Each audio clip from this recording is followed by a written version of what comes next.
KnockBack, the retro and nostalgia podcast, is brought to you by, well, you. If you want to learn how to support our show, go to patreon.com/laststandmedia.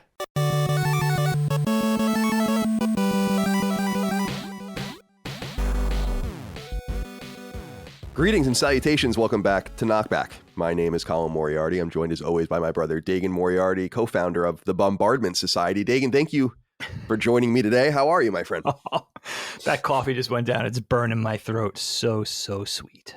I have to have it burn in my throat. Isn't that the craziest thing? Yeah, Mike is the same way with food where it's just scorching hot. Oh, hot food? Yeah. I'm like, this is too hot. You know, when people really need their food hot? Like they want, it's never enough. And wow. I'm like, why isn't it fine just why does the chicken cutlet have to be hot? I won't even heat it up half the time. Yeah, exactly. I don't know. I'm an animal. Yeah. Well, but don't worry. Look, I brought this today, Kyle. I'm holding up a naked drink. Nice. Oh, smoothie. Hey. Yeah. This will help with the dulcet tones of the Dagster voice. So it's like 3 ounces of naked apple juice for $4.99 or something. Yeah, something ridiculous. Yeah, what is this? Strawberry, apple, banana, and a hint of orange. Why only a hint of orange? I'm not sure about that. But anything to help this voice. I know I sound like a combination of Frank Oz and Jason Segel, so shut up. I don't have the George Clooney smoothness, but anything helps, Scott. Anything helps. No, I think you sound fine. I think some people don't have a voice for podcasting. I obviously and literally don't think that about anyone in our network, or they wouldn't be. No, you guys. Oh my God, you guys are masterful. I mean, between I think I was telling you the other day via text. I listened to you, Chris, Cog, and Maddie. I don't think I heard the one with Dustin involved yet, and that was just like a master class of podcasting. I was like, what not only articulate, but then the voices, but then everybody has a distinctive voice, not only in what they're saying or bringing to the table, but their actual physical voice. Each has their own different unique texture. I mean, it was a master class. I appreciate that. I'm a little biased, but yeah, still. I should do a master class. You know, the master classes where it's like learn writing from Stephen King. And there's like a really dramatic shot of him at his desk. Yeah. Learn podcasting. No, you don't want to learn podcasting from me. In fact, we just put up what will probably end up being the biggest episode of Sacred Symbols ever, which is the Activision episode. And it's murdering on YouTube. And I used the C word in it, like in 2 hours into it. And we got demonetized because of it. Oh, come on. So we're not going to make any money. Well, we're a Patreon supporter, so it really doesn't matter. The YouTube stuff. Oh, so it's really thorough. It's an algorithm thing, right? Yeah. Well, I was surprised by that because we are horrifying on our show. Yeah. So I was surprised that was the one that set it off. I think I was talking about shaken infant baby, whatever, shake son. No, I was talking about Sid's sudden infant death syndrome and all that. And I'm like, we didn't get demonetized for that. Oh my God. When I was telling Chris that I was going to shake him so hard he'd get SIDS.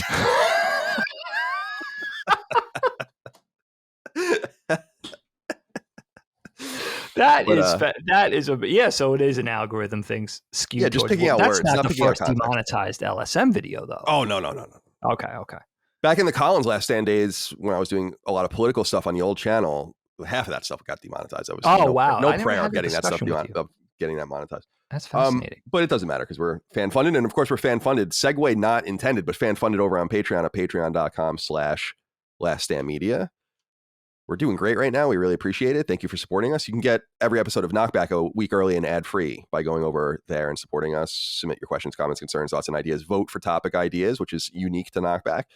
And we have a lot of those. We just put up Halo, which was a voted topic from the audience. So we were very happy to do that. Many more coming up, including, let me think here, Uncharted, Drake's Fortune, Red Dead Redemption, Star Wars Episode 3.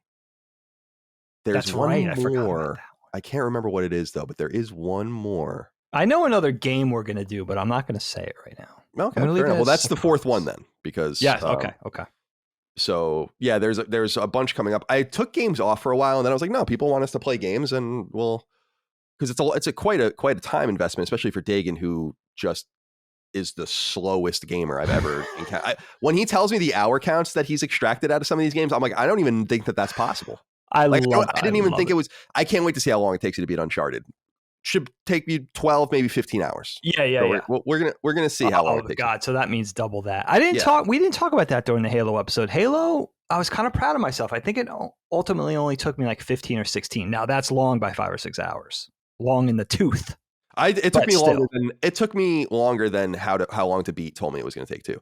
But I Oh, think okay. mostly it was because I got stuck. Like I told you on stage 5 and stage 8, I just scraped bad saves where I was just in a bad situation, That and I happens was in that just game. stuck in that. But Yeah, yeah. anyway, dig. We're going to do today. We haven't even mentioned it yet. Rushmore. I'm very excited to talk about this. The Ooh. 1998 Wes Anderson film. Of course, you are very fond of this film. This film always reminds me of you. You have an affinity for this film, so I'm I really do. excited to talk to you about it. I specifically want to talk to you about like what it means. Like I in watching the film, I don't think I had seen the film in maybe 15 years, something like that. Wow, And it's been a while. probably since college. Yeah. Okay. I was watching a ton of stuff on Netflix in college. I'm sure that came through. But that was probably the last time. And I saw it, I believe, in the theater or definitely on VHS because I love those early Wes Anderson movies like Bottle Rocket and stuff where we share an affinity for those Oh, films. Of course, I love we them. already did the Mighty Tenenbaums, We I did? think, right? Or the, Yeah. did we? We did Tenenbaums Or the last Royal year. Tenenbaums, rather. Yeah, I'm not the Mighty. Yeah, yeah. And then I don't think, yeah, I'm sorry. When we were doing the Royal Tenenbaums, we did that episode, I believe. And then we were talking on there that I don't think I have seen almost anything after that. Beyond Which that. is, yeah, like I saw the first 3 and was into them at the time. Yeah, I remember us being really, and then just for some reason with Life Aquatic and all that, I was just like, oh. And I think it was because that was around the time I stopped going to the movies. And so, 2004, 2005, 2006, I just stopped seeing things. That is a line of demarcation. I have that. It's not the same time period for me, but yeah, I could speak to that. Yeah, Right, you're like gonna love Steve Zissou. You'll like that movie a lot. It's very silly. And Well, Willem Dafoe in a Wes Anderson joint. I mean, yeah, dude, that's awesome. so good. I like the new memes going around about Willem Dafoe about how he wasn't actually supposed to be in No Way Home, but he just showed up on set, and so they just filmed with him on there. I love That'd be amazing. that. Okay, so we're gonna do Rushmore, 1998 film. We'll talk about it shortly, but before we do, let's stretch our legs. Anything to report today? How is life with you, and what's going on? I'll tell you what's been on my mind today so far. I can't shake it, and I don't know what it is. I go in and out of this, but I can't shake it. Yeah, I can't shake them. Shout out to Porkins, my friend. That's a separate issue for a separate time. Porkins. We could talk about Porkins, but it's a horse blanket. Very well. The show just becomes about the Patriot now. Okay, we already did the Patriot. We'll do it again. Anyway, Still go on Netflix, by the way, the Patriots. So you guys Excellent. should watch if you haven't seen it. So those issues are linked then. I consider them linked. Yeah. Oh my God, that movie. Too bad we already did it. Maybe this is the first one that we do twice. That would be amazing. Yeah. So, first of all, I have to start this conversation by saying shout out to all the people we don't like to timestamp necessarily, but pandemic, COVID's going on, all that stuff. So obviously that speaks to the times. And I want to shout out to everybody who, works in retail. They're in kind of the service industry, nurses, cops, firefighters, doctors, everybody that has to report to work, contractors, electricians, plumbers, all you guys, girls out there working hard. But, there's also that contingent of us that are office workers, animators included. So I lump myself into that. And I just been thinking lately, although times seem tough and it kind of seems ordinary on a year-to-year basis, although we've been going through this for a while, I still seem as tired. Things still seem exhausting. You got obligations, family, running around. But then you realize, no, it's not as crazy as it was 2 or 3 years ago because I'm not commuting to work. We don't have to be in the workplace. There comes a whole different...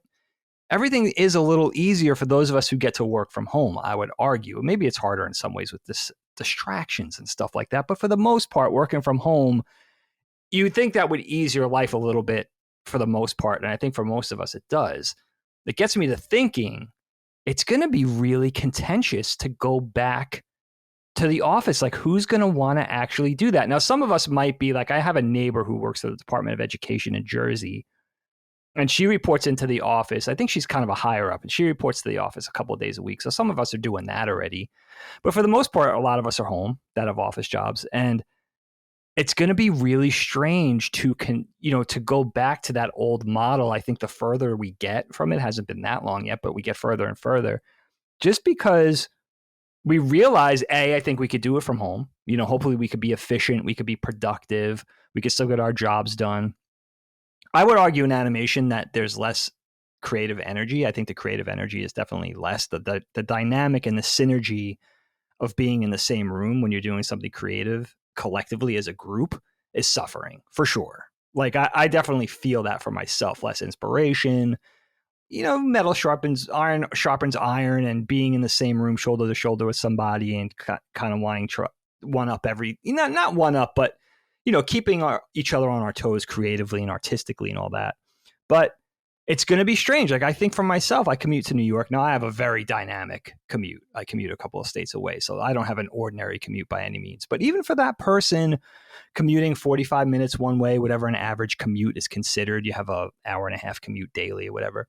I think it's going to be really hard to to contend with that again and resume our lives as they were pre 2020, pre COVID, whatever you want to call it.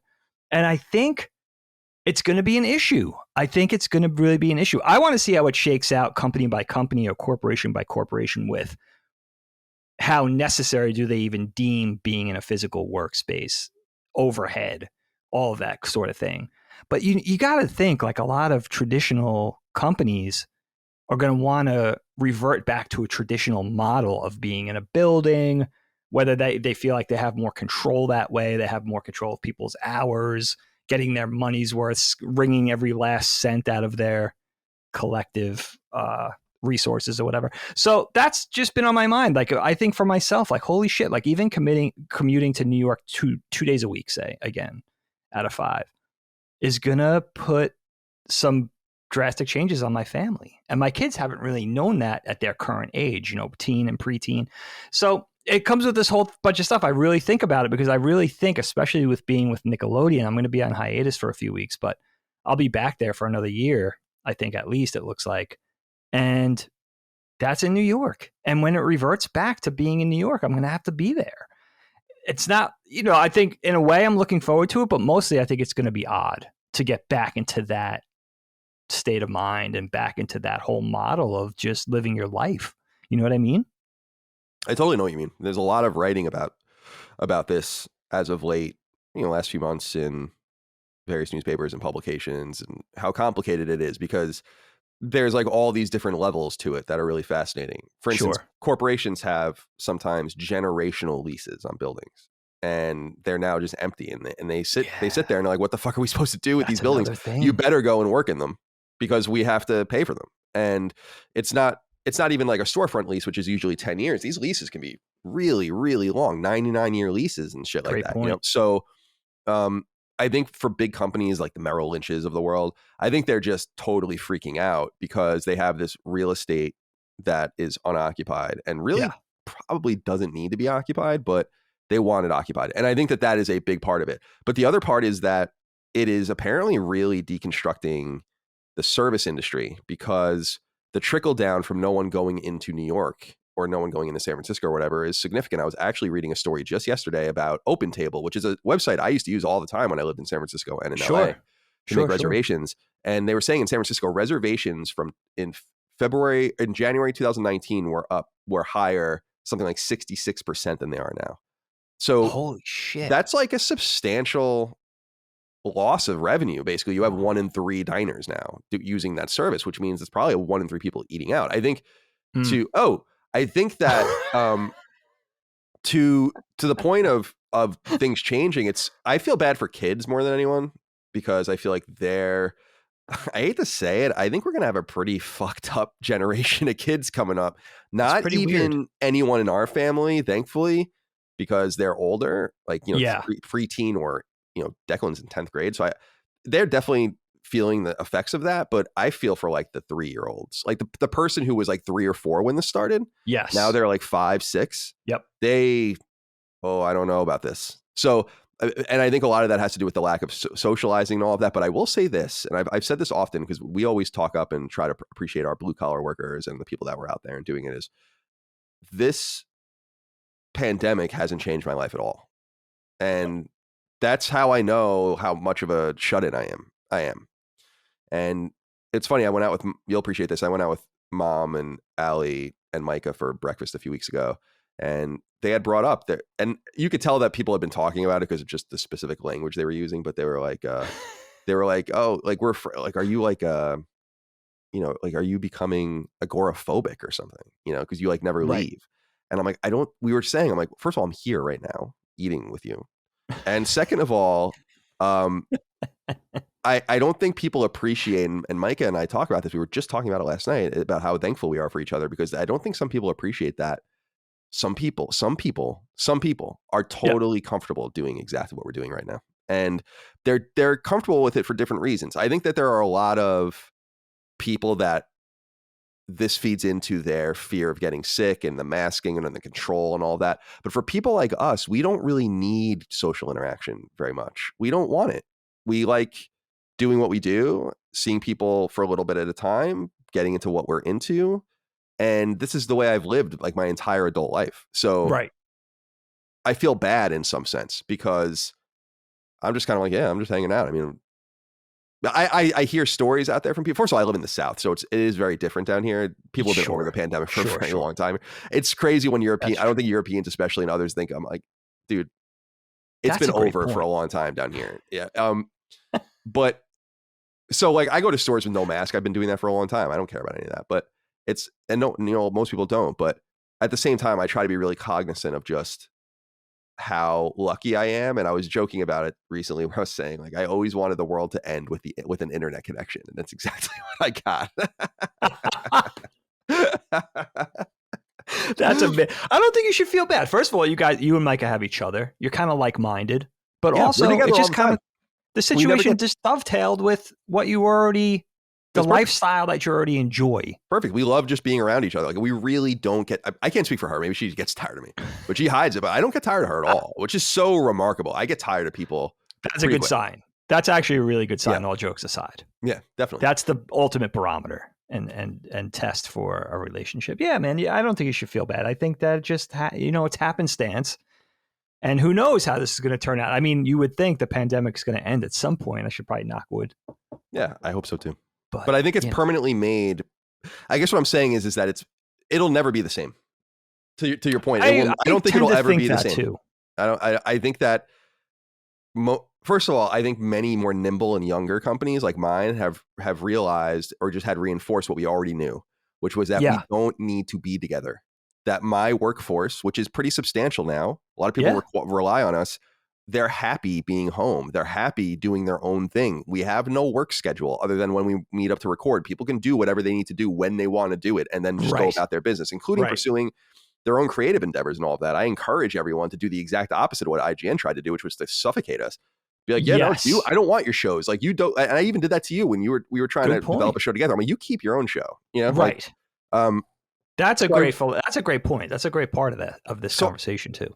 Yeah. So I think that the philosophy behind that, like the decentralized philosophy of having a company that's almost more like a republic where people just operate on their own and interact with each other as they're needed and are expected to toe a certain line. I think that can work if you have the right workforce. And sadly, for these megalithic companies, they don't have the right workforce. And they'll have to figure that out. But for smaller companies like ours, like, I feel bad. Kind of funny is opening a studio. It's been much delayed or whatever. And I know they've always been excited about getting, I think they got a space in San Francisco, which is awesome. They've always been really excited about that. But I'm like, man, what a waste. They probably learned during the pandemic that they really don't need to be together. And the content is just fine. And you can save all of that money. But now they're locked into this thing. And I think about that sometimes with them and others. I'm like, that's too bad, man, because it's an expense. It's overhead. Yeah, exactly. So I think about that with a lot of companies, and it's surprising, like, especially with creatives like Nickelodeon, like, are they not smart enough to know that their creatives should just be left alone to their own devices? If they were smart, they would not ask you to you shouldn't even have really hours. You should have goals. Like, this is what we need from you. Right. This is what you're going to do by this date. Some of the smaller studios do operate like that, like Renegade in Burbank, they in Glendale or Burbank. My homies, my West Coast homies, they do work like that. Especially certain directors there will be like, I don't care when you work. This is the deadline. Get it done by then. And, we could collaborate as much as you need to. Ping me, ask me a question, get on a call, show me a drawing, whatever. But in the meantime, just know that's the delivery date. That doesn't waver, and that's it. Yeah, you're right. I mean, companies just have to be, this is a time where you have to be willing to evolve. You have to be inventive. You have to be willing to sort of kind of move with the times. And you would think it would be great for the marketplace across the board for any career, because it does eliminate the prospect of overhead, all that expense, especially in the big cities, even the middling cities. that, you could sort of evaporate that whole expense and put that more into people, into human resources, Definitely. So yeah, that's my whole thing is just, we'll keep it for ourselves. Like everyone gets paid well, and we'll just that money doesn't need to be spent. That's just bad money. And so, yeah, I hear you on that, man. But very interesting topic nonetheless, and obviously on our minds as we hopefully get out of this situation soon. And yeah, shout out to all of you out there doing the hard work. I work a lot, but I don't know that I am working hard. I feel for the people that it hasn't changed, because I feel like COVID's a mess, all the political ramifications and the infighting and like just dealing with it and keeping our families safe and protected, or however you feel about it. But, for those people, I feel like that one upside is like that our life maybe got a little easier because some of us were able to stay home, and there's some sort of comfort in that, or a little ease, less mileage on the car, less time at the gas pump. Sure. Less time on the road, all that kind of stuff. So the people that kept doing it, I feel for, because it's like, well, they can't even sort of reap the perks or the benefits of this thing, which is like kind of sucks. So super shouts out. And I hope you guys are getting massive raises as well. That's, I hope so too. I've become very populist in these last few years. I know you have. With that stuff, which is pretty interesting. I know you. I am proud of you for that. All right. Dagan, Rushmore, 1998. Here we go. Wes Anderson film. Wanted to start with this comment from Patreon. Of course, you can support us over on Patreon, patreon.com/laststandmedia, and submit your inquiries. Adam Nix says, hey, gents. This movie reminded me of high school, but not for the reasons you may think. See, the public school used in the movie was actually my high school, Lamar High School in Houston, Texas. It was filmed a couple of years before I started, but they were always very proud of that fact while I was there. Rushmore Academy is actually St. John's, a private school just across the street from Lamar. It was really neat being a kid from Texas, knowing I went to a school used in an actual Hollywood film. Small world. That is pretty cool. That's fucking awesome. That is so cool. I had heard that I think Owen Wilson and Wes went to the actual Rushmore Academy, which was the school across the street from the public school. But I heard that public school is actually really nice and a good school in a good school district. They had to kind of make it look like it was sort of a mess and sort of a little less than it was. But that's awesome that this person, that it's Adam, right? That Adam was a part of that whole thing in Houston. That's something to be proud of, man. That's awesome. Definitely. It is interesting. Cool. It is interesting. Yeah, like I love those little touchstones. So thank you for writing in, Adam. Thanks, Adam. Dig, as I said at the top of the show, this has always been a movie that I really just related to you. You've always been really fond of it. As I was watching it last night, I was struck by, like, it's a really good movie. I think it's funny. I think it's weird. Definitely. But what I couldn't escape from it was that it meant something deep. And I was surprised by that. Like, I didn't remember this movie being so deep. And maybe it's just because I wasn't old enough or wise enough or sophisticated enough to see the themes in it. But this movie kind of is a little bit melancholic, perhaps. And Nick McCombs wrote in about this and said, hey, guys, I've been making my way through all of Wes Anderson's films in the last few weeks. To me, Rushmore is among his saddest. The layer of humor sometimes struggles to mask the melancholy of details like Rosemary sleeping on a single-size mattress after the death of her husband, or Herman's incredibly distant nature in most scenes. My question is, how does this movie make you feel? Am I overstating its melancholic nature? So I wanted to kick it over to you. What does this movie mean to you? And do you share that this movie has some sort of real sadness, this grayness to it that is part of its motif, which is, to me, like, I don't know. I'll get into that later because I'm not even really sure what it is about. But anyway, I'm talking a lot. Tell me about your history with Rushmore and how you feel about it. Not at all, my friend. No, this, you know what? First of all, it's crazy. How is this movie almost 25 years old? That's insane. How did that happen? And yeah, this is a very special movie to me. Actually, somewhere in my top 20. I'm not exactly sure where it falls in that pecking order, but this is probably my one of my top 20 movies of all time. I love it. It's one of those movies I could pop in, like Aliens. Very different than Aliens, I would argue, but like Aliens, I could pop it in and just enjoy it any time. I find very little wrong with it. I don't think there's any really. It's a quick watch for me. It moves really quick. I don't have any problems or want to fast forward through any parts that are slow. It's just a really nice movie for me. And I love like the fun, the quirky, offbeat nature of the movie. Very Wes Anderson. I love the style and the tone. And I really dig, in this particular film, I really dig the two main characters and this sort of unlikely and at some points contentious friendship that forms between the two of them. There's a unique buddy movie somewhere in the depths of this film. And, but behind the stylistic trappings and everything, there's and the humor, I would say. There's a great honesty and sincerity in this movie that I'd love to talk to you about too, Kyle. But very much like a Wes Anderson joint, like Tenenbaums, right? Look at Tenenbaums has that sort of quirky, eccentric, offbeat nature, that specific flavor of humor, but it also crosses over into that melancholy part too, where it's partially that melancholic nature with Richie's suicide, for instance, in Tenenbaums. So this movie has that too, which I think makes it feel very familiar. There's a warmth. It feels, for as stylistic as it is, it also feels very relatable. I mean, my favorite thing about this film in particular, and I think probably about all Wes Anderson films, is that very specific flavor of comedy, though. I think that's what keeps bringing me back to this movie. That's what keeps bringing me back to Wes Anderson and being so interested in him, particularly his vision from Bottle Rocket all the way through The French Dispatch. A very specific style. Obviously, we all know that. But for me, Rushmore is a special case, even for a Wes Anderson film, because the humor just feels perfect for me. It's nuanced, it's dry, it's subtle sometimes. Sometimes we get into some physical humor and that familiarity that I was talking about, but also just an expert sense of timing with the delivery and the editing. I find that side of things very pleasant. I almost find, honestly, I love kicking off the conversation with talking about the sadness and the melancholy, because that's something I wish actually didn't pop up in Wes Anderson's films. But then I realize I'm kind of a sentimental guy, and Wes Anderson has more of a vision where he's not afraid to kind of eschew the sentimentality, like a Spielberg or something, and just kind of get into a little darkness, a little underlying darkness. That's kind of part of his flavor that you don't hear people talk about too much. You hear him you hear all the visual cues and the style and the outfits and the specific art direction and the right angles, and we'll get into all of that. But that's part of his brand, is exploring the darkness underneath the humor. And I think Rushmore, in all fairness, is a pretty fair case of that.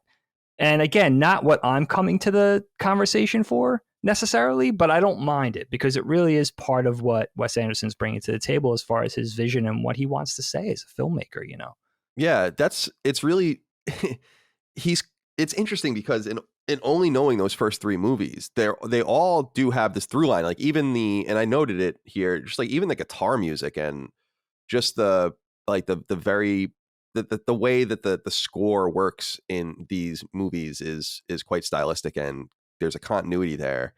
But there's like a level of, I think that the three movies have like these different barometers of humor and silliness and then seriousness. Like I think Bottle Rocket's humor way outweighs its seriousness, obviously. Definitely. And I think with Royal Tenenbaums, I think it's somewhere in the middle.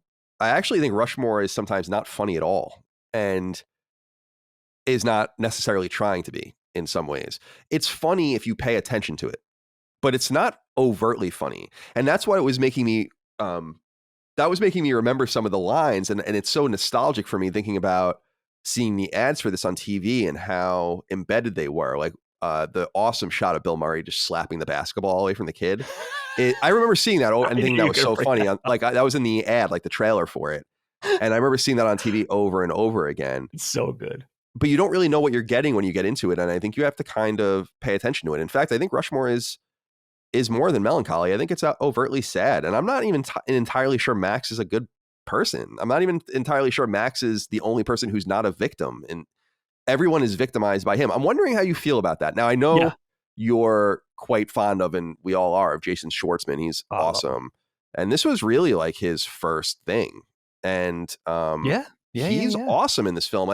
He's so believable in this movie that I forget I'm watching someone. I'm mad at him actually a lot of the time. Like I'm like, you're annoying.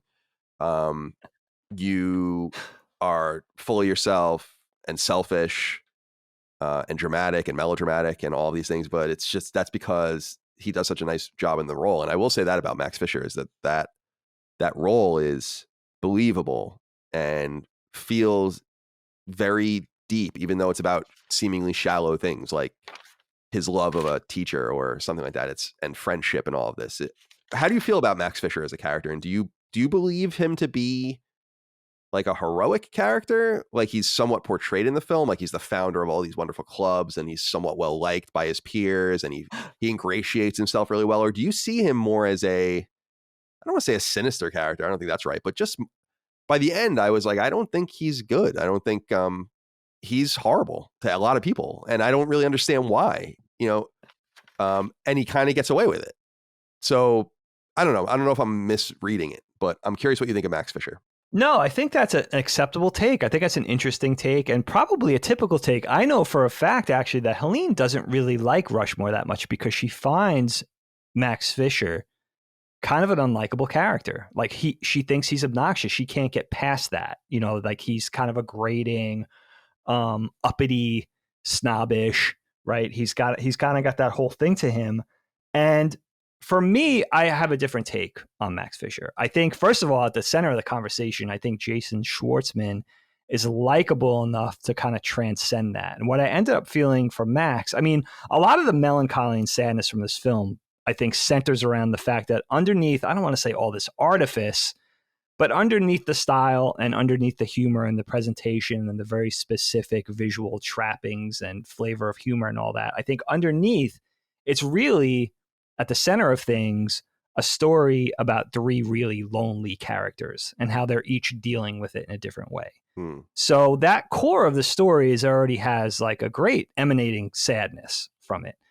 I think for Max, I find there's a lot going on with this character. It's very nuanced. In fact, if I think of film in general, especially films that I like, dating all the way back, doesn't even matter what era, he's a very complex character. I mean, yes, you have at the center of Rushmore, we all know it's a coming of age story, right? It centers around a 15-year-old character. Very, very confusing, very polarizing time in a lot of our lives.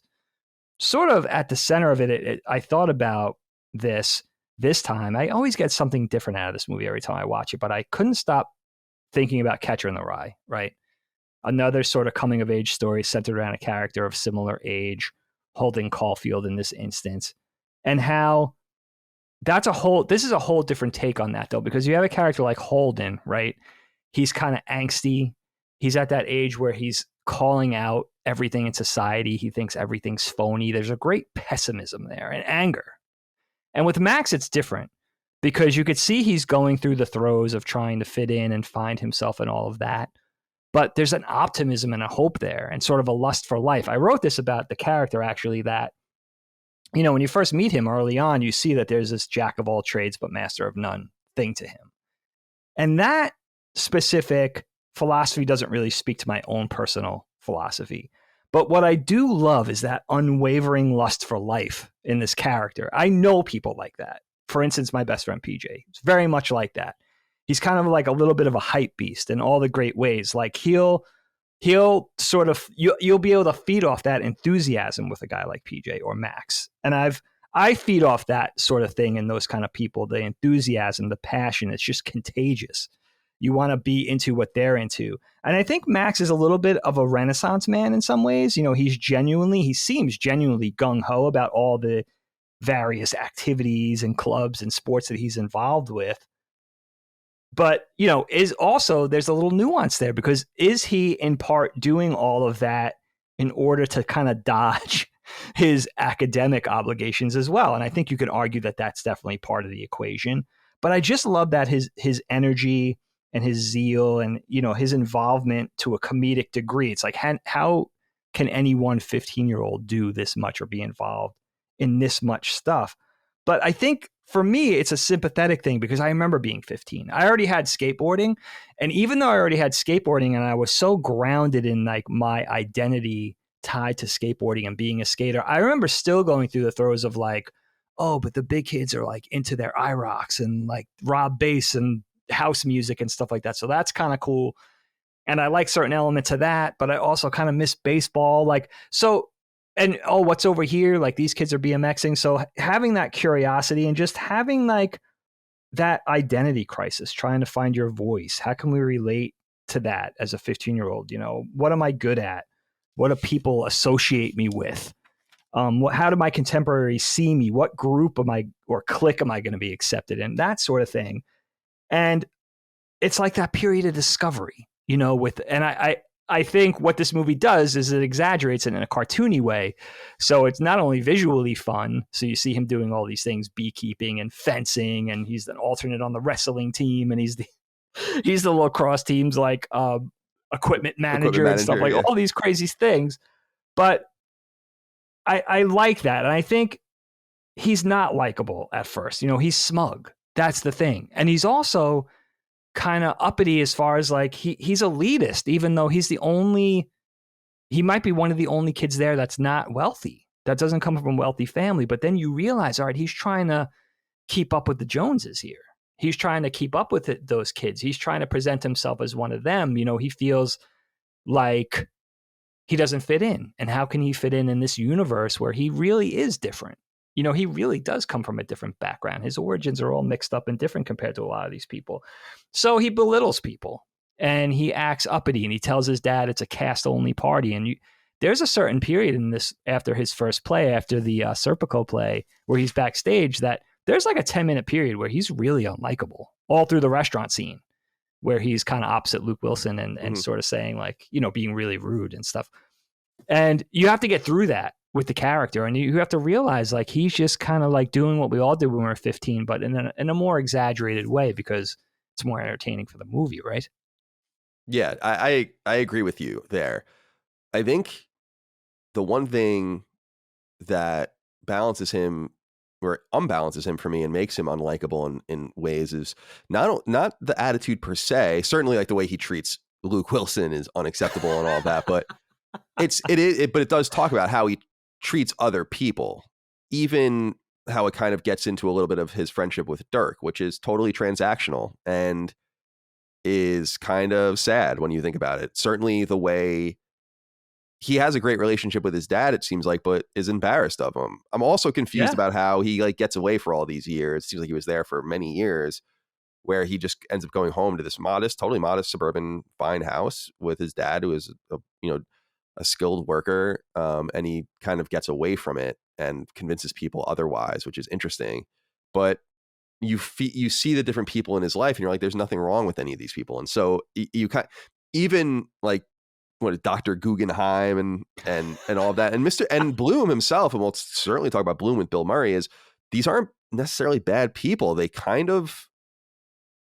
like kind of trying to help him. Obviously Bloom's attracted to him because he sees a lot of himself in him, but Guggenheim certainly, until the end, which is funny, like they apparently have like a relationship with each other, like a friendship or an understanding over those years. And so I think what turned me off to him was not so much his attitude, but just I don't like it. It's hard for me to see people treated like that, like treated badly. Like his dad is so nice that role.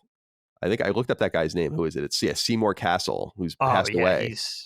He was awesome. He's in so that good. Role. He's a great actor. But let's talk about Mr. Bloom. Max Bloom. Oh, no, I'm sorry, not Max Bloom. Mr. Bloom. I have it written here wrong. This is an interesting character as well. First of all, I think Bill Murray is just. I kind of feel like Bill Murray is a little overrated sometimes when I see him. And then there are times where same thing with like a lot of the guys from the late 70s, early 80s SNL. I'm like, yes, they're very funny, but there are other funny people, so I always feel like we're kind of caught up in that era. But at the same time, there's a movie like this where I'm reminded about his range and how funny he is without really being funny. Like there's that scene, like we're just reactive and just the emotive nature. That scene where his sons come into the car and they turn the air on is like so funny. That's such a funny little 2-second scene. So good. And his reaction to that is very, very funny as well. And his speech in the beginning is just so Bill Murray. It's so funny about how they should go after the rich and all of this. And so I really like this character of Mr. Bloom. Now, Mr. Bloom is, of course, morally compromised. He cheats on his wife and gets divorced. But you get to see, I feel much more sympathetic for him, actually, than I do for Max. And he gets sold out by Max. I mean, that's a serious, what Max does to him is serious. Oh, yeah, man. And it's so weird. Like Bloom is so despondent to life, I guess, that he never really gets mad or reacts in a negative way. Like the scene when they're at the cemetery and he's like, I was going to get that tree to fall on you. He's like, that one there. It's like, it's so good. And it's so, I really got to give it to Bill Murray for just such an awesome performance, and got to give it up again to just Jason Schwartzman for belonging on the screen with Bill Murray. I mean, that in and of itself is I think a feat. So great point. So talk to me about how you feel about Bill Murray's character, Bloom. Yeah, I mean, I know Wes Anderson wrote this part for him, and then I think the courting process was kind of lengthy in getting him. I think Bill Murray says once he saw the script, he was like, holy shit, this kid, like the writing, it's all on the page. Like it's so vivid and it's so different and unique. And I think that's why Bill Murray became a staple with Wes Anderson. Is like anything this guy writes, like I'm going to do, like no questions asked, hang up the phone, I'll be there, and no frames, that type of thing.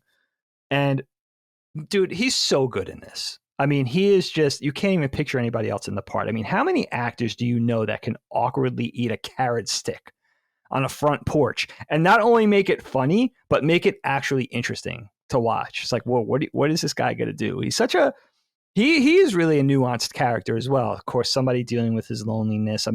At the core of it, a man who has it all, right? But still so miserable, jaded, sad, and lonely because, and there's a great honesty here that you don't see in a lot of films. And again, you look underneath that layer of comedy and you see here you have this wealthy industrialist, steel tycoon character, a millionaire many times over, right? He's got the mansion, the Olympic-sized swimming pool, the Bentley. I don't know if it's a Bentley or a Rolls Royce, whatever it is. But he's kind of this empty shell of a person. Like you said it perfectly, Kyle, despondent, despite all of those riches, because again, there's a great honesty here at the same time as having all these things. It's so tragic and kind of hilarious, but definitely tragic with how much Herman despises his family. Like he just doesn't like his wife and kids. I think there's probably, I would love to see like the prequel where you kind of see how things transpired to get to this degree, but you could see his family doesn't appreciate him. His sons are sort of these jockey in a bad way, knuckleheaded, brute type guys. He says at one point, I think during the wrestling match, like, never did I imagine having sons like this, but he's saying it in a bad way. Right. And his wife is cheating and sort of fucking around with other dudes. At least we get that from the kids' party, the son's party. And so he's completely unappreciated. And he's got, all he really has is his business. And then he sees a like-minded, he meets a kind of soulmate, a pea in a pod in Max, and sees a younger self there. And, the events in the film kind of spring out of that. But that's when we meet him, what you brought up already, when he's giving the speech to the Rushmore kids. And he's calling his own sons into the crosshairs. He's saying, whatever few poor kids I'm talking to here, fuck up go after the rich kids, like fuck them up, like don't stop until you got them in your sights and you take them out type thing. I think he literally says that, take them out. So it's a really interesting character because he's kind of like this self-despising type. And I think you're right. Like here's a dude who he's really, even when the worst things happen, he's really not reactive. He's maybe even a little suicidal. We know he drinks, right? You know what else I realized this, Kyle, in watching it this time? You could see, now he says in the speech that he came from modest, humble beginnings. Like he couldn't even imagine being in where these kids are that he's talking to when he was a kid because he didn't have any of this. So we know he comes from anything but a wealthy upbringing. But you see sort of him clinging to whatever he knew as a younger person before he got big and before he got wealthy and huge and everything like that. He wears, he's drinking cans of beer. He's wearing the Budweiser shorts, right? Whatever. I like that you see like that it reverts back to that. Like there's really no artifice with him. There's no, you wouldn't be, besides the car that he drives, which is probably more of a, like you could imagine he would probably drive anything, but that's what he happens to have because of all the money type of thing. Like none of that stuff means anything to him because there's so much misery involved with just his situation. And, I kind of love that. I kind of love that about him. But Bill Murray is perfect for that. We see a little bit of that in other iconic things that he does, like Lost in Translation, where he's kind of like I guess it's a midlife crisis in a certain way. It's a different midlife crisis in that particular situation, but that's kind of what it is, right? Just being unhappy with your station and the people around you or your family or whatever whatever you happen to be tied up with. Yeah, So it's just something about his performance in this movie. It's like you said, the little reactions, like when Max filters the bees into the room and he's kind of like happy at first, like almost like, oh shit, this kid's really clever. And then it just turns to anger, and it's all in a facial expression. It's all in a close up, and just that range and the comedy and the realism. It's all there. well said. I do like that hotel scene too. The facial emotions themselves are great, and there are a lot of awesome scenes with him. Actually, Matt Cordova wrote in and said, "Hello, lads." My favorite scene is no doubt when Bill Murray smokes 2 cigarettes at once in the elevator with Max. It gets me every time. What are your favorite scenes? Thank you, Matt, for writing it. Yeah, it is, because he's like hiding everything just under one towel in the elevator. It's kind of silly. Actually, one of my favorite scenes has to do with Bill Murray, which is just, I love that pool scene. You had mentioned it earlier when he sees his wife like flirting with one of the, someone or whatever, and he's just throwing golf balls in the pool for some reason, which is just so I just find that so funny. And then he just does a cannonball into the pool. He brings his drink up with him and his cigarette. That's a really great scene. There are a lot of very, very funny scenes, and I think a lot of them have to do with him. So any other Bill Murray or any other scenes stick out to you that you want to That's a great one. Another one of those little moments that's even hard to articulate in a podcast is like when he's throwing the golf balls in the pool, and then the little kid stands there and walks by and he throws one at him real quick. Like it's just like funny things that, even with the car scene where the 2 twins get in the car, he picks them up from school. That whole thing was improvised, where he jumps back and tries to grab the one son's ear or whatever. Like I read that Bill Murray just did that, and you could see the one son sitting shotgun, his reaction, like he's actually laughing at it because Murray just snaps back. I love stuff like that, and I love the glass of whiskey and the cigarette up on the diving board with the Budweiser shorts. I think my go-to scene is always, first of all, meeting Buchan for the first time, the Scottish kid at Rushmore. He's awesome. He has the cast and the blow darts that are in the cast, and he blows one into the kid. That's amazing. So good. And then the revenge sort of sequence where they're going back and forth. Starts with the bees, and then Herman goes and runs over Max's bike, and then Max ultimately goes and cuts the brake lines on Herman's car. I love just the musical interlude, the slow motion of Jason Schwartzman coming out of the elevator and sticking his gum on the wall. Like, it's just such a memorable sequence. And again, we can't understate not only, Wes Anderson's an awesome director. I can't wait to talk about him more in this episode, but one of those directors who is so good at incorporating music into the film and just punctuating moments with those tracks, with those songs. I put him up there with Scorsese, Tarantino, Paul Thomas Anderson, James Gunn, all the guys that are known for that. And Wes Anderson's just as good as any of them at that. Like, he has a real knack for tying music in and giving you that emotion through the music and the visuals all blended together, which I love. So really any moment punctuated by music like that, it's even the ending, going out right before the credits on that particular song, when they're celebrating after the play and everything's kind of on the up and up. I get a little emotional at that moment. And the music has a lot to do with that. Yeah, the music's great.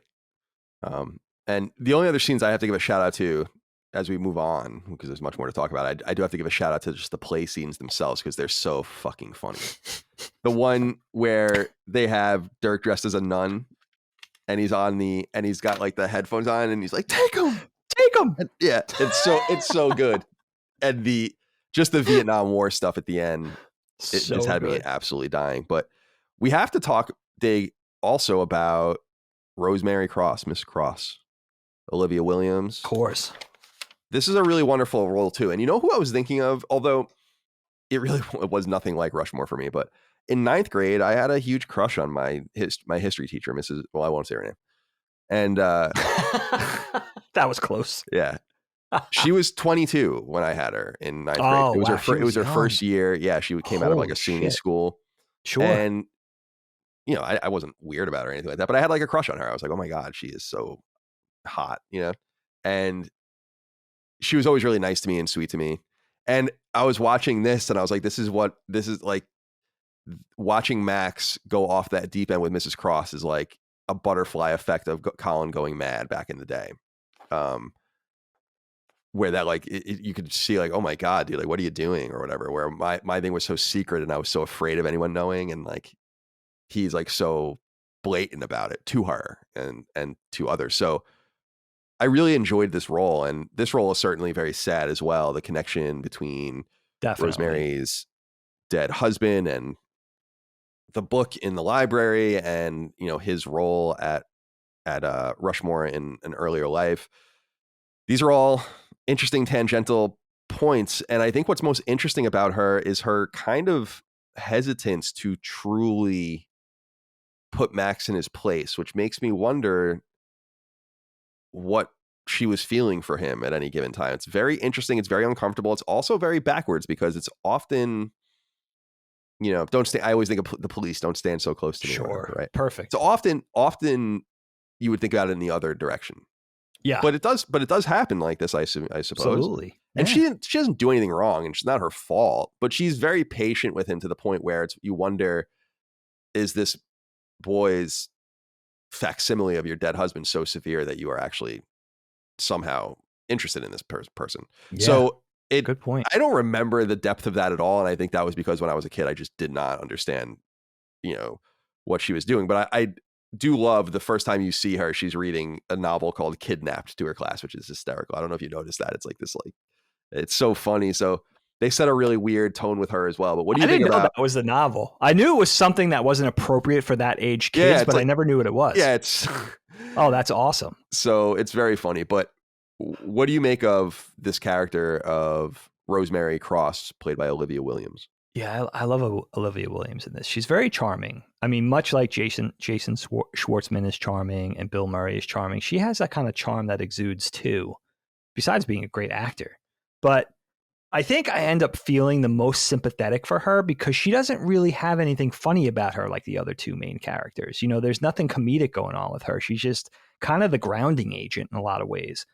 And I love, again, that she's one of the trifecta, this person dealing with loneliness in her own way. And she seems to be the adult here, right?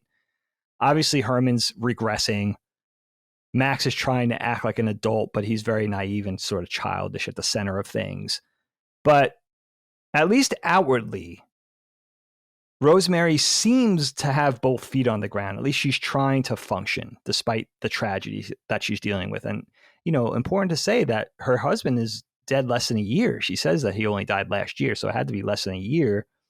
And she's functioning, at least publicly, outwardly. She's carrying on with her life despite the loss and despite her dealing with that. But then you kind of find out she clearly is mourning kind of behind the scenes and probably a little mentally unhealthy, unstable, or dysfunctional in some way when we find out she's kind of sleeping in her husband's bed with all his trappings in his room, still in his house, and still very much mourning the loss of like who you would think was her beloved, like her soulmate. And it does get into interesting territories, and you wonder the first time watching this how it's going to go, because she even says relatively early on that Max reminds her of her husband, and then you find out a little later that they met at a younger age. So she would have known her husband at 15, when they were 15, if they were the same age. And that's an interesting part of it. You know, besides getting a little bit of texture and background on her, that she's Harvard educated, she's obviously smart, she's got a little more wisdom than her two friends. She's foreign too, which is interesting. Yeah. That's, you know, so it's interesting. She's dealing with her loss, with her own personal tragedy in a very different way than Max is dealing with the loss of his mom. And that Herman is dealing with his situation of just feeling completely lonely, despite having his people still in his life, that they just make him miserable. You know, so he's dealing with that thing. So they each have their own cross to bear. Oh, that was interesting. She's Rose. Hey, maybe that's why she's. Yeah, maybe that's why she's named it. Who knows? Hey, right? Who could know? We have this question here from Braxton Wilkerson on Patreon. Yo. He says, "Good day to you both. I would like to know how you guys would have felt if Rosemary would have kissed Max back even for just a second when she was cleaning his wound in her room. would this have made you feel uncomfortable, or would you have liked to see that Max had actually charmed her a little? That would be a very different movie. Yeah, well, would it be? I mean, because I'm not. It's an interesting question from Braxton. Like, I'm not saying like go make out with Max, but what if she let it what if she let it happen for a second? What if she, there is a weird sexual tension that I feel like, again, because of the gender swap, is not as weird as it would otherwise be. It would be very creepy, rightfully so. And that's kind of maybe that's our own built-in sexism, or my own built-in sexism in some way, is like, for some reason, it doesn't seem as creepy in the other direction. And I think a lot of people say that, like, when there are these, like there are stories of like, hot 23-year-old teachers slept with 14-year-old boy, and everyone in the Twitter account's like, yeah, sick. Such a crazy double standard. It is. It totally is. And it's wild. And so I'm saying that, like, that's almost societally built into us. Yeah. And a lot of people call that out, but it's true. Like, go find those stories. Everyone's like, yeah, man, I wish that happened to me when I was 14. It's a kind of like, it's true though. You think of the 50s dad, right? It's like the son's going out on the date. I don't know why I'm saying 50s, but work with me on this. It's like, yeah, son, like, go get him, tiger, type of thing. And then the daughter's going out on the date, and the dad's like, oh, absolutely, over my dead body. The hell you are, young lady, like that type of thing. But it is true. It's like kind of this I don't want to say inbred. What do you say? It's kind of this thing that's just built into society. It's not even an American thing. I think it's just like a global humanistic. It's a stereotype, I think, in some way. So Miss Cross reciprocating would have been very wrong. But that's the point I was making earlier about her, is that I feel like it was there. Like, I feel like she was not 50% there or 100% there, but she was like 10% there. Like, she wasn't shutting it off in her mind. And I think that, like, it could be that she was too kind, but she did overtly say, like, there is nothing here. We're not together, all these kinds of things. But she's letting him dote on her. She's letting him come and give her a fish. She's letting him come and be with the class. She's letting him continually be with her alone. And you got a point. That to me is you can't. It's not her fault that this happened, but it is kind of her fault that she's subjecting herself to something that she knows is wrong because she likes it. Yeah. And no, you're right, man. Yeah, maybe it was coming out of kindness that she was kind of humoring Max, but she even says at a certain point, like, maybe I let him get too close. I will tell you that when in a Wes Anderson movie, I talked about this a little bit in the opening. When it gets into these uncomfortable moments, I always go back to Richie's suicide in Tenenbaums, because it's not only is it harrowing, it's very emotional with the music, but it's also graphic because we see that he cut off his hair. We see the blood spilling into the sink. This is kind of as close as that, as Rushmore meanders into that territory. But there's two very uncomfortable scenes for me in this that are regrettable almost for me, because I'm like, no, you're breaking up the humor. Like, I like the darkness underneath, but keep it buried to a certain level. Like, I don't want to see it come too close to the surface. That's just my sensibility, I think. But the one scene where Max sort of forces himself on Rosemary in the classroom, and then he falls back over the boxes, that's very uncomfortable because you feel his embarrassment. And then the second scene, even more so, when she gets graphic verbally and says, oh, what were you going to do? Were you going to fuck me? Were you going to finger me? Like that type of thing. And I'm like, whoa, like, like alarm bells are ringing. Like, it's like, holy shit. Like, she knows it in the scene. You could see in her face. She like knows she went too far. She said too much. She got too angry or whatever. But that is interesting because I agree with you partially, Kyle, because there are certain scenes like the fish tank scene, their exchange on the bleachers when they first meet, later on where they're talking in the classroom at a certain degree. There's in the library when he's pouring her the lemonade, like she's letting him get too close. Mm-hmm. And you're wondering, like, is that a product of her loneliness? Is it just her kindness as a teacher? Is that just who she is? She's pretty young. She's probably, you would argue she's in her 20s probably, right? Something like that. Yeah. So it is interesting. It is an interesting part of the conversation where it's like, wow, you do wonder the first time you watch it, the first time around watching it, spoilers, you do wonder how this is going to go. Yeah, you do. I love that scene, is particularly with the boxes, because I love how he's like kind of forcing himself on her a little bit, and then she basically just dominates him. And I think it shows both physically and mentally, like, what are you doing, boy? Yeah. Like that kind of thing. And yes, like, and I think that does embarrass that character. Puts him in his place. Because like he is being aggressive, but like, it doesn't come off as foreboding because he's not a man. If a man was No. putting himself in a woman like that and controlling the situation, that would be much more hazardous. And I think it shows him to be, I think that reveals him to be a boy. And then there are other scenes where I think he's revealed to be like much more worldly and wise, like when he's working at the barbershop as a barber, for instance. Like, I love that stuff. And he's just like out of school for a little while. But I think Miss Bloom is probably maybe the biggest victim in some way of this happenstance. Like the triangulation of these three characters is just happenstance. That's what's so interesting about all interactions in life, I think, between people is like, this didn't have to happen. This timing could have just been off by seconds.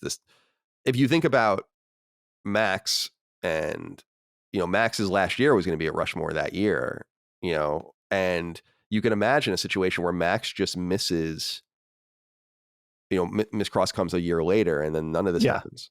Yeah. Right? Yeah. Or that speech never happens at the beginning of the movie and none of this happens. Or right. Sure. So when that happenstance occurs and they all get wrapped up with each other, I end up feeling most bad for her, maybe because she is a woman, but I think because what she's suffering from is the most serious.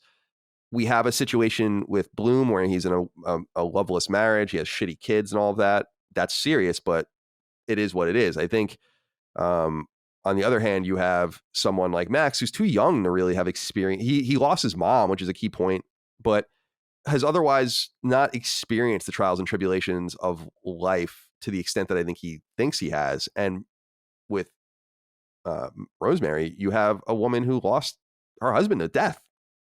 The drowning, by the way, we find out. Yes. And good point. Young. So it's like, that's just cutting it off. That's just done. Like the story is done at that point, and she got that robbed from her. So that is the most serious. Sure. Now, she's not perfect. She's sleeping with a married man and having an affair with him. She's just as complicit in that. I know that we always want to blame the married person. We should. But people that get into situations like that with married people are scumbags. I mean, morally, you're facilitating something is wrong. Not knowing and doing it is different. So it's not to say that she can't be touched, but it's just, I don't know. I end up feeling worse for her. Do you agree with that, or do you feel? Yeah. Again, I don't know if it's because she doesn't have any of those comedic trappings, so maybe it's unfair. But yeah, I end up feeling really bad for her because, again, having that love lost, seeing her, how emotional, how much she must have loved this man. Like, it seemed like it really was her soulmate again. Someone that she, a loving, something that could have been a 50-year marriage. You know what I mean? Losing them so young to such a tragedy and having to cope with that. And the fact that it's so fresh for her in the movie. This is something Max's mom died 8 years earlier or something, that her husband just passed the previous year. So it's still a fresh wound, an open wound, and you just feel, you definitely feel sympathy for her. And then maybe it's even making her English, kind of a stranger in a strange land type thing, that she's not home, that maybe this is her home now, but she's not. That might be part of it too, where it's like, wow, she's really got a tough lot here with just being somewhere where she's not from. And maybe you would think not having her family nearby, reading into that sort of thing, maybe that's part of it too. Yeah. Edward Appleby, her deceased founder husband. Of Applebee's. Not many people know that. That's right. And the Beekeepers Club as well. That's correct. At Rushmore. All right, we got to talk about this. Rajan Verma wrote in and said, they're OR scrubs. Oh, are they? Dagan is our resident dad joke expert. How does this rate? So that, I got to say before I kick it over to you, that's the other thing I remember. When that scene happened, I was like, oh yes, that was in the commercials. Like everyone was saying that at the time in the late 90s. But that is a wonderful quote. There are a few others I wanted to throw out there. I just love when Dr. Guggenheim says, like, he's one of the worst students we've got, which is just the way he says it.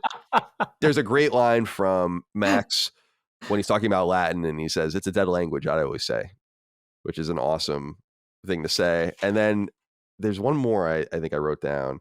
Oh yeah. When there's a line where he says, it's very simple. He says, I'm a barber's son towards the end. And I wrote next to my notes, I'm like, this is what the whole movie's about. Is that he's a barber's son. That maybe great is point. From the sign of the protagonist as we see him. That it almost seems like that encapsulates what the movie is really about. Yeah, boil it down to brass tacks, man. You might have something there. What For quotes, sure. if any, stand out to you? And how do you feel about that as a dad joke, the OR scrub joke? You know what's so funny? I love that joke, and I do remember that being in the trailers. But that is the only sort of Judd Apatow-esque joke in the whole thing. Like, that's such a different flavor of comedy. You know, it kind of fits in because it speaks to Max being a little bit of a wise ass. And again, that smug nature. But do you know what I mean? Like, that's the only sort of I don't know, blockbuster comedy joke. It's less of an indie thing or less Wes Anderson style and more of like something that you would see in, I don't know, name whatever comedy type, you know, again, like a Judd Apatow vehicle of some sort, which was always weird. This is a good opportunity. I love so many quotes in this movie. I love Buckin when Max gets Latin reintroduced and Bucket curses at him. He's like, was that Latin? Oh, is that Latin? With that Scottish brogue. I loved it. I can't wait to talk about that character. But there's something, Kyle, I couldn't wait to talk about this. So proud of myself. But I recognized this very early on because I was a huge Michael Mann fan, that there are three, and let me start by saying, I've gone down every Wes Anderson rabbit hole. That sounds terrible, but go with me on this. I've listened to every interview, every film, every interview about this movie, every Wes Anderson interview. I've heard everything he has to say about filmmaking. I'm a huge fan. I've never heard him speak to this or anybody else speak to this, but there are three very profound, very unmistakable references to the film Heat, Michael Mann's Heat, in this movie. There's one scene towards the end where Max is buying the dynamite and he holds up his ID and he says, make this out to Ready Demolitions, Tucson, Arizona. Direct lift from Heat, from the beginning of Heat, where Val Kilmer's character goes to buy dynamite to do the job they're doing. In the Serpico play, one of the characters, I think the main character dressed as a priest, says, I gotta be on the money, where I gotta be, and he snaps his fingers. Direct Al Pacino quote from Heat, and one more. I never heard anybody speak to it before. It's the weirdest thing. Heat had just come out, I think. It wasn't even that new at 95, 96 maybe, right? Heat. Yes. Maybe even famous double VHS, of course. Yes. For those that will remember. We got to do that movie at some point. Oh, yeah. I love Heat. So strange. And I still wonder to this day, like, it would be the first thing I would ask Wes Anderson if I had the opportunity to ask him a question. Say, what was that? Is that making fun of Michael Mann? Are you a huge fan of Heat? Because you never think of Michael Mann, Miami Vice Michael Mann, right? Right. In the same throws as very indie, very stylish Wes Anderson. Two very different filmmakers. I love them both for what they bring to the table. Huge fans of both. But that is one thing that I couldn't wait. That's such a nice thing about having knockbacks. I finally get to tell someone about that, rather than trying to tell Helene about that and her glazing over and practically fainting, like one of those fainting goats. Like, whenever I say anything nerdy, my wife just, like, she has like the iguana lid that goes down over the thing. Like, it's just like, she doesn't want to hear it. That's what when I try to talk about politics or something like that, I get from Micah. I'm always, she's like, I expect her just to fall over, like play dead type of thing. So thank you for listening to me. Well, no, very good. That is interesting. Yeah, that's so fascinating. So weird. I'm sure there's an intent to it, but you're right. I think a lot of it has to do with timing, since Rushmore came out in 98, probably written and conceived, 96, 97? Yeah, around the same time. Probably. I think it takes place in 97. So yeah, I mean, Heat kind of drops. I just remember Heat because I don't know. It's a very limited amount of people that will remember, but it's like Heat, Braveheart, Gods and Generals, like certain movies like that were two tapes. And so when you went to Blockbuster, you noticed that, and you almost wanted those because you were like, oh, this must be good if it's two tapes. Good point. So I remember that about Heat for some reason. Bang for the buck. My cousin Vinny has a random one. It said here. Now, Luke Wilson's in it, but Owen Wilson's not. But Owen Wilson co-wrote this movie. And yes. We love Owen Wilson. Dagan and I love Owen Wilson. And could never get it. No, he's amazing. My cousin Vinny wrote in and said, I just want to say that I passed out during this one, but can we get your best Owen Wilson saying wow impression? So let's do it for you. What pull me up with a wow. Owen Wilson-esque wow? I don't know if I was watching there's like a whole YouTube compilation of all of his wows, like all the wows in all of his movies. And it's so funny. Like, he does say, what I just read right before the show? Yeah. He plays Edward Appleby, there's a picture of him. I never noticed this before. I read Oh. it. Never. So Owen Wilson is, besides co-writing this film, he is Edward Appleby, the dead husband, Interesting. in a picture in the background. Never knew that before I read it. Interesting. But give me an O. I don't. He does have a very specific. Besides that very specific face, he does have a very specific delivery and intonation. Owen Wilson wow compilation. I'm bringing it up here for myself. Every Owen Wilson wow in chronological order is one of the movies. Oh, is it real? Yeah. And we just got done watching You, Me, and Dupree. Not a great movie. Not a big fan of. Well, I'll save that for another time. But he's very funny in that. And I could see it in my mind's eye, but I don't know if I could do it. I'm not the impressions guy, you know? I'm watching one wow where from Bottle Rocket where Luke Wilson is showing him the guy going over like the picture of him going over the pole vault. You know what I'm talking about? Yes. And he says he's like, oh wow, look at him. He's going over. There he goes, and there he is. That's what he said. He does say wow a lot, doesn't he? He does say wow. Yeah, that's go like look over those shtick. compilations. You'll know exactly what people are talking about. I'll check I think there's some Shanghai Noon ones in there. It indicates that he's throwing them in, I think, to all of the script. Like he's part of his not thing. on the paper. Like he's got that wonder, that Owen Wilson wonder. Like everything's. He's childlike, right? All right, Definitely. my cousin Vinny, I'm on the same page as you. I'll look at that. I'll look into that.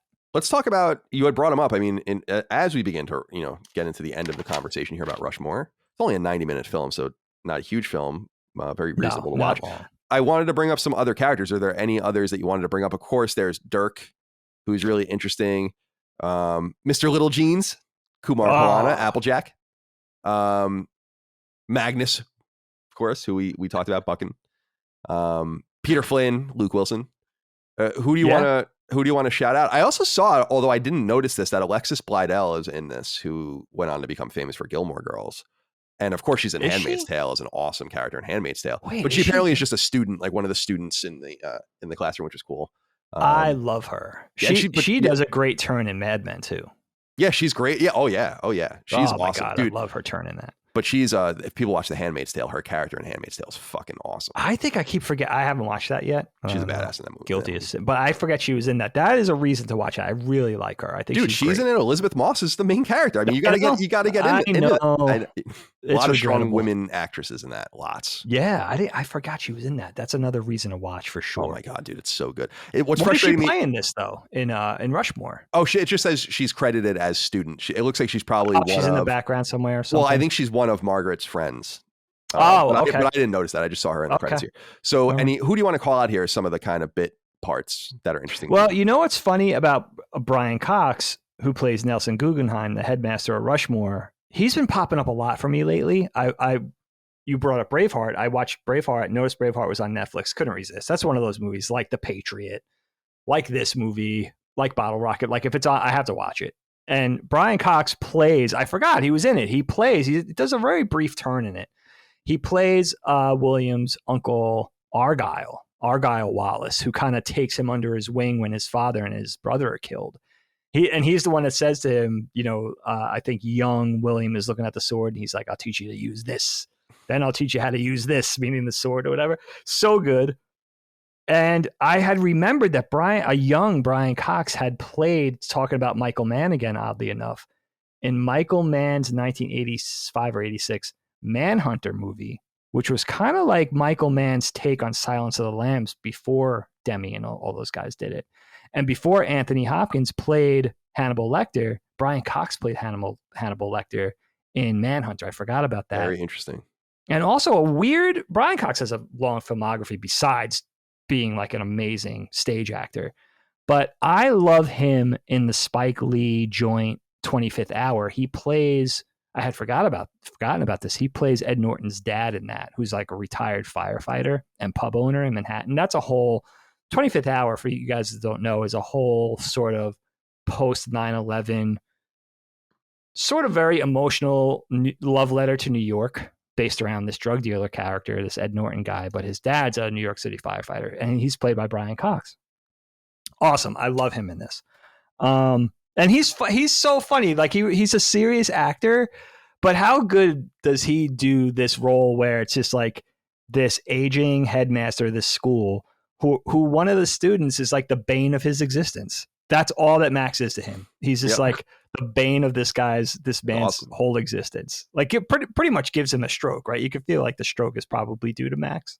A lot of the turmoil Max wrought. But I love him in this. By the way, I found out. I was just gonna say about before we move on from Brian Cox. Also, a shout out to him because he's Logan Roy, one of the main characters on Succession, which is a awesome HBO show. So are you watching that? I watched the first season and I loved it, but I stopped, and so I need to start from the beginning again. It got interrupted, I think, by a year because of COVID, so I kind of just fell off. And also for our PlayStation fans out there, who are many, he plays, and I don't know how they got this, but in the Killzone trilogy, he plays Visari, which is really interesting. One of the bad guys in it. I don't know how the fuck they got him for that. That's amazing. But in Killzone 2, Killzone 3, he does have a great voice. He's the one of those voices. He's a voice for sure. So I wanted to throw that out there before we moved on from him as well. Go on, please. I wanted to tell that Margaret Yang she's not a huge character, but I just researched Sarah Tanaka a little bit from Long Island, Kyle. She's from Huntington. Yeah. Nice. Long Island girl. Now, I have to say. Japanese name? Yeah. Yeah. And you know what's interesting about her? I just read her filmography really quick because I believe she's a physician now. She went on to be a doctor, very highly educated. I know. How stereotypical. Come on. But you know what's funny about her? Two things.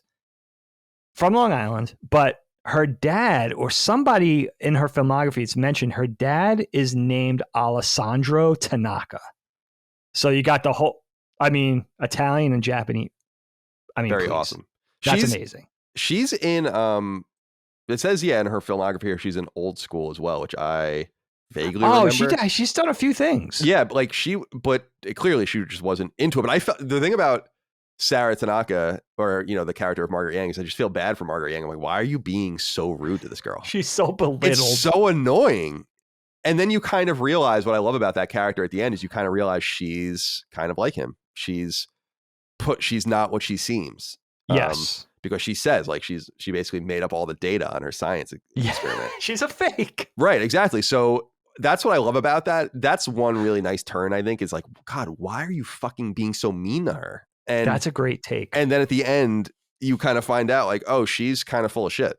Yeah, she's the female version of Max. Yeah, so I like that. She's not playing up the. She's not purporting the wealth. She's purporting the intelligence. Although you could intimate that she's a pretty smart kid. I very rarely do this on the podcast, and I feel like I could do this because she's a Long Island brethren, but also because she's got a career not acting. She might be one of the worst actors I've ever seen in a film. She's stands out as pretty weak in this movie. Like, it's one of those things where I could see Wes Anderson directing her and doing multiple takes, and the thing you see on screen was probably like the dozenth take, but he had to take it type of thing. I also will say, and again, I'm half being funny about this, but not only is she a bad actor, but it does kind of work for the role. If you go back, like, she's talking a little too loud, she's a little stiff, she's delivering the lines kind of in a stilted fashion. But for some reason, it just kind of works because she is kind of like, I think that's perfectly put. She's like the female version of Max, which is kind of interesting. Yeah. So it's a little meta in that way. A little meta. Mm-hmm. But Kyle, I have to talk about Kumar Palana because he By the passed way, away. I said he was Applejack. I was thinking Pagoda. Pagoda. I got the right. And also Kumar from Bottle Rocket, right? He's the Kumar safe from cracker. Bottle Rocket. Right. And sort of a recurring bit character for Wes Anderson until he passed away. He was supposedly a great comedian and stuff like that, which I didn't know. But Mr. Little Jeans? Mr. Little Jeans? Why is he called that? How have we not had a pet in this family named Mr. Little Jeans yet? How has that not happened? I know, it's amazing. Like, where do they come up with these names? Mr. Little Jeans. So good. It's so good, dude. And how about the scene where Herman loses his brakes on the grounds of Rushmore, and he's there with the rake, right? And he almost keeps getting back. Like, so good. That's a funny scene, definitely. Yeah, shout out to him. And how about Mason Gamble as Dirk? I didn't realize, I was looking at this, that he doesn't seem to act at all anymore. But I remember that 1993 Dennis the Menace movie. I had no idea about that before I read it. I forgot, and then I was like, "Holy shit! Yeah, he with is Walter Dennis Matthau as like whatever the fuck that guy's name was. Opposite Matthau. I mean, that's like iconic. Amazing that somebody of that station, almost like a Macaulay Culkin around the same time, and just went on to kind of fizzled out or chose not to do acting and look, a very different trajectory than a big kid star would typically take.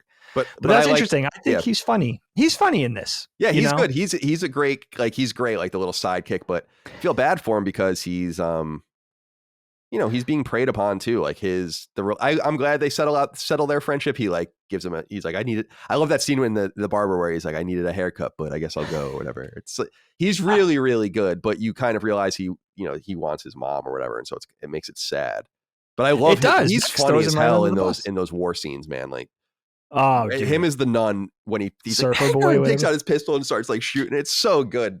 Very, very funny kid. It is interesting though.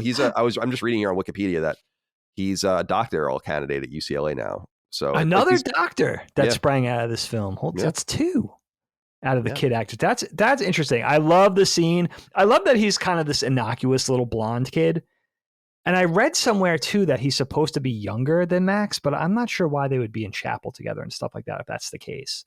But it actually speaks to Max's character because you could feel like this character's trying to fit in and stuff, but the only people that he could get to marshal around him to kind of like become his minions are the younger kids or the nerdy kids, right? So Dirk is like the perfect example of that. But I love how he's kind of like this innocuous little dude, but I love the scene where he jumps in front of Herman's car and like confronts him about the affair and then spits on the hood. It's so good. Like that's the best thing when you take something that looks a certain way, like he looks like this little cherub and he acts like a biker. That's fucking funny. That's just good shit. You can't, I mean, they did write it, but I'm saying you can't write it. That's and I like how he always has taking his notes on his notebook and all this kind of stuff. It's really taking dictation. Yeah, it's so good. It's so good. He's great. He's really, really great. So good. But Kyle, I have to get to Magnus Buchan, played by who? Stephen McCall. I don't know this guy. He has actually a pretty lengthy filmography. Supposedly, he was in Band of Brothers. Do you remember him from that? No. As a I British don't remember soldier? him from that at all. Or Scottish? Scottish, right? Scottish, yeah. Yeah, I think he's actually Scottish, yeah. Yeah, I don't remember him from that. No, I don't. Dude, he's so good. First of all, I love a bully. I love a proper bully character. And this is kind of I feel like this character is an homage to like 70s and 80s movie bullies. Like he's the perfect bully. He's also got the mysterious kind of distorted ear and he's got the cast. Like what's going on with this guy? I have no idea. I love meeting him with blow darts in his cast and he's shooting a little kid with one. It's so good. I love when they bring up the ear and he touches his ear too. Like it's really, he's great. Yeah, he's great. He's so good, but he's a bully. You get from a little bit from the brief exchanges we see before the ultimate exchange when Max shoots him with the BB gun, that he's kind of intelligent, but he's also a bully that he's an antagonist that's got the protagonist's number. Like he's just got Max's number. Turns out that he's sort of envious of Max and always wanted to be in one of his plays and stuff like that. I love how it turns out between the two characters. It's very sweet. But I love the physicality of him. I love the cast. I love the ear. And the Scottish accent, it also makes me realize, I don't know why I tied this in, but stick with me on this. Grandma always had, when Grandpa passed away, Grandma had Jamaican caregivers that were at-home caregivers / nurses, care providers. What were their names? Gina was the one, and Pauline was Pauline and Audrey.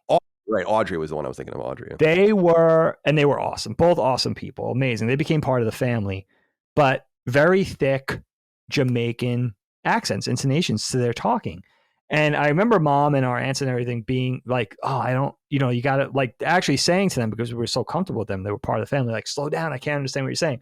Never had any problem understanding anything they said. I was always so proud of myself for that. And I get the same thing with a thick Scottish accent. I knew a Scottish animator in New York. He passed away, unfortunately, but same thing with Magnus, where it's like, I love it because I first of all, the accent is so exotic. I love it, but also I can understand it. I'm so proud of myself for that. How are you with that? Like, do you struggle to understand that, or you have clarity with that sort of thing? No, I'm decent with it. I think part of it is that I've just been probably similar to the nature of your business, where I've just been exposed to so many people from so many places. Sure. in the gaming industry and talking to just so many people and traveling around the world and all that maybe you develop a little bit of an ear for it. I will say that the one person I've encountered in my life who I could not understand was my ex-girlfriend, was from the Boston area, as I'm sure a lot of the audience knows, and she had an uncle who, dude, I had no fucking idea what this guy was saying. And that So wasn't any thick. accent, that was a Boston accent. But it was like, it would be kind of like that nodding, like, oh yeah, kind of thing. Cause he would just be coming in hot with the shit, And I'd be That like, I what can't even. the I know fuck? that Boston accent could get thick. That authentic, whatever Southie, whatever neighborhood Yeah. Boston accent can be so thick. But I can't imagine not understanding it. Yeah. Like you miss things like, well, it's very, I can't really give it justice. People from New England will know, like the Maine, northern New Hampshire, Vermont kind of, I'm a man from Maine. And I'm, like it's got a little bit of a southern thing to it, but then it's Yeah, got the kind of Massachusetts R's and the A's. People out it there, makes there's sense. actually an awesome radio station. It still exists, but there was a great show called Lauren and Wally that was on for like decades in Boston. They had Okay. a segment called Men from Maine. Like they used to do comedy skits, and Men from Maine were like that when they would play these dudes from Maine with their accents. And it was awesome. Like, cause it sounded just like people from like Bangor or Presque Isle or something. But anyway, yeah, he's awesome. I do love how it kind of ends with them, where they kind of become friends, and he's awesome in that play too. I'm not sure if he's like supposed to be an American soldier or if he's supposed to be like a foreign soldier or whatever. Yeah, it's kind of. And I do love when Max drops down and he's like he's got like an M4 or something, and then everyone he gets hit in the head and everyone stops and then they start going again. And that's the most interesting thing, is that they never really focus on the fact that what Max is good at is that he's a playwright. Like he's a good, talented playwright. And this whole like polymath thing he's trying to do is just not working out. The other Right. thing I have to say though, in closing, and I want to throw it over to you to close, is that I think the major takeaway for me too is that what makes this movie kind of uncomfortable is that Max is the kind of person, there are people that are attached to high school and you never think about them being like Max. Sure.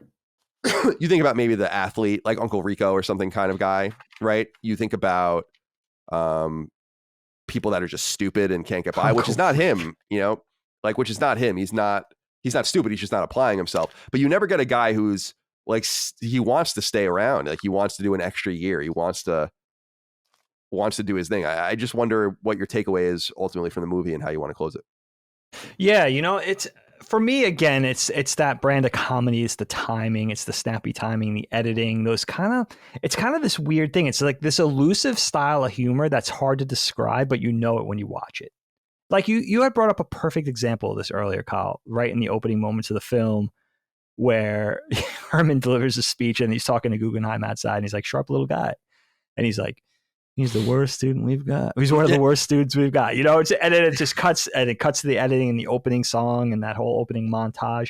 It's just so fun and funny, and it's really beholden, I think, to a certain vision. Again, kind of hard to articulate, but one of the reasons I was excited to do this film, because I think it is old enough to where many of our listeners might have missed it. So it's a fun one to go in and catch up on. I think it's on Amazon still, although it might be. Yeah, it was on Amazon when I watched it for free. You watched it last night? Yep. And it was part of Prime? Prime, yeah. Okay, so and I think it was on there as leaving soon. So okay. Again, not to timestamp the episode, but guys got a little time left. But something that dawned on me about Wes Anderson, and I just love his filmmaking. I love his unique vision, the fact that he's so different than everybody else. And I was really thinking about like what makes me so attracted to his films. And of course, like we all know, you've seen a few Wes Anderson movies, you've seen them all, right?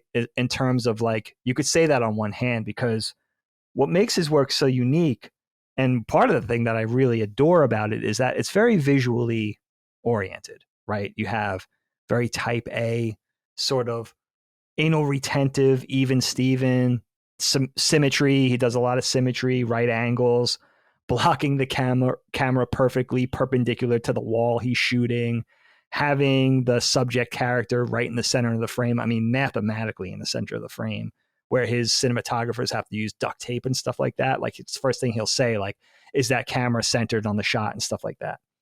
And, just that whole stylistic approach to perpendicular, straight lines, framing, shot just so, a very purposeful color palette. He's really into costuming, all that kind of stuff. And every shot so thoughtfully planned out from the storyboard, from inception. But still, at the same time, what's so cool about his stuff is you still get a real sense of whimsy and looseness and fun and warmth. There's nothing cold or calculated about his stuff, even though there is a very specific visual style. It's beautifully illustrated like a book, or set up like a stage play, like a lovingly crafted stage play. And, I think it's tying in all those essential visual elements to those other components, having character, having story, depth, emotion, humor, all that kind of stuff, blending it all together in that stew. I think that's what makes it so special. It's not style over substance, because he gets a lot of criticism for that. It's like every movie's the same, but every movie's not the same. He has the style and the substance. It's always a different thing. He always tries to bring in new, players. He has his stable of go-tos, but then he always tries to bring in new people. So there's something very special about Wes Anderson's filmmaking that I think is due to those reasons. And then on top of that, a very serious take on Wes Anderson, I realized this movie has something else, which is actually kind of funny when it dawned on me. I think as people, right, we have this fascination with, I don't know, kids or young people or babies, sometimes even animals like dogs, right, acting like adults. Like, oh, cute, that monkey's wearing a bow tie, or that baby's wearing a 3-piece suit, that type of thing. I think anytime we see a kid trying to be a grown-up, there's some sort of funny boss baby type formula in that. And this movie does that. And I wonder if that's part of its appeal. It's like, look at this naive jackass trying to act like an adult. He thinks he's pulling it off by being this sort of Renaissance man, this, purported special dude or whatever, but he's just a 15-year-old trying to find his way like every other 15-year-old. And there's something sweet about that, but I think there's also a certain level of humor in that Wes Anderson is supposed to ring that out. I even think of a movie of his that you haven't seen yet called like Moonrise Kingdom, where it's like same exact thing. It's like kids trying to, certainly, first of all, semi-autobiographical for Wes Anderson, but also just kids trying to act older than they are, trying to cross over into the adult realm when they're not ready. And there's just a certain brand of humor in that. Definitely. I think that's really strategic. Whether Wes Anderson's thinking that way or not, it just so happens that it's pretty hilarious. Definitely. And I think that this movie has that going for it. So, and besides that, the soundtrack, dude, right? John Lennon, The Who, The Kinks, who else? Cat Stevens, super good. And Mark Mothersbaugh does the scoring. So Devo's own, of course, Mark Mothersbaugh. So, there's a lot in this movie. I'm glad we could talk about it. We're going backwards. We're working our way back to Bottle Rocket, but I'm thinking that'll probably be next as far as Wes Anderson topics go. And then we'll have the front three covered. Yeah, and those are the three I've seen, and fun. I love Bottle Rocket. I just think that movie's so funny. But Bottle Rocket to me felt like forbidden knowledge at the time, which was kind of cool. Like a lot of people didn't know about that movie. It felt like I know. Yeah. When we were watching that film, it felt like no one really understood what Wes Anderson would become. It kind of feels cool to be there at that time, but that was not intentional. That was just because I was of that age. All right. Yeah. Well, let's get out of here, Dig. All right, my friend. Let's end, as we always do, with a dad joke. Kyle, can I just tell you first? You're my Rushmore. Oh, thank you. I appreciate that. KnockBack's my Rushmore. Nice. Very nice. I hope everyone echoes that sentiment out there. Me too. Kyle, I'm thinking we might have already done this one, but I like it too much. You got to really keep better track then. You can't be... How hard is it to keep track of these things? Please. It's only, 210? Not even. Yeah, something like that. Dad joke so far? Yeah. But even this one's even good on repeat. If so happens to be repeated. Kyle, I thought about going on an all almond diet, but that's just nuts. I don't think you've done that one. That's a good one. I like that. I don't think so. Yeah. It's just one of those. It's special, so it feels like we could have gone there before. I concur. I hear I hear like a lawnmower outside. It's 34 degrees. So I don't know what's going on. Oh, yeah? But it must not be a lawnmower. It must be something else. Anyway, Dig. Yo. Good to see you as always, my friend. Absolutely. Good to see everyone out there. Thank you for your love, kindness, and support. all things Knockback, Sacred Symbols, Defining Duke, Last Stand Media. Last Stand Media over on Patreon, patreon.com/Last Stand Media. Leave us nice reviews on podcast services. Knockback's on Spotify, which it has been for a long time, but now Spotify is allowing podcast reviews. So do review us over there. It helps us. Oh. And even if you listen on Patreon, go over there and do a strategic review. And we will. But Sarah Tanaka's not allowed because she might be looking for revenge now. Yeah, Sarah, stay away from this. You're busy. You're too busy. But otherwise, we appreciate you. We thank you. We'll see you next time for more Knockback. Until then, goodbye. Knockback, a retro and nostalgia podcast, is a product and trademark of Last Stand Media and Collins Last Stand LLC, and is recorded from Central Virginia and the Philadelphia suburbs, USA. The show was conceived by and is produced by me, Colin Moriarty. My co-host is Dagan Moriarty. Knockback's executive producer is Dustin Furman, and the show is edited by associate producer Ben Smith. All of Last Stand's theme music is by Ramon Narvaez. As you know, all of Last Stand Media's shows, including Knockback, are fan-funded on Patreon at patreon.com/laststandmedia. The following names are at the producer support level or higher on Patreon, and we're grateful for your kindness and generosity.